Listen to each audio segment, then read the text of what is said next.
Tonight, we are hearing from a driver who witnessed the aftermath of a deadly crash on a busy Rochester highway this morning. And it wasn't until I got a little closer where I was able to see the peak of blue from the car, and I realized, wow.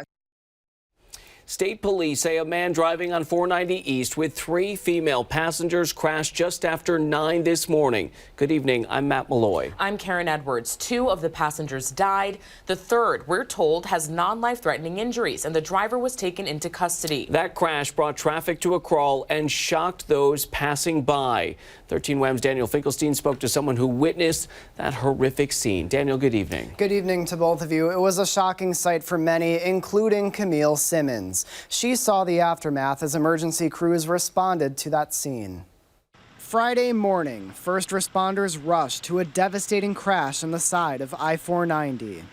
Stepping out of the MVA actually went up the embankment into the parking lot behind the armory on Culver. I just gasped. I just said, wow, this isn't good. You knew immediately something very serious had occurred. A shocking sight for Camille Simmons, who passed the mangled car upside down just off the Culver Road exit ramp.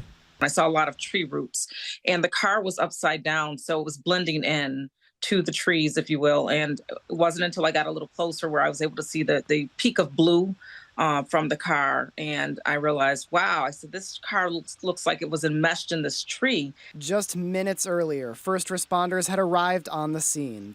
The car appears to have left the roadway, going up the embankment, knocking over a tree and a light pole before flipping onto its roof. Our partners with the Rochester Fire Department and the AMR assist us at the scene.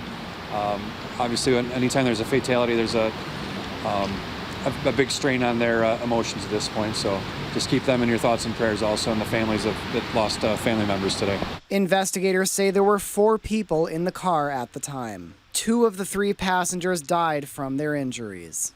The third and a 25-year-old man who police say was the driver were taken to the hospital. The driver was arrested at this point. He did resist my troopers, so he is in our custody at this point at the hospital. Troopers have not said if the driver is facing any charges. Anyone with dash cam video relating to the crash is asked to call state police. Karen?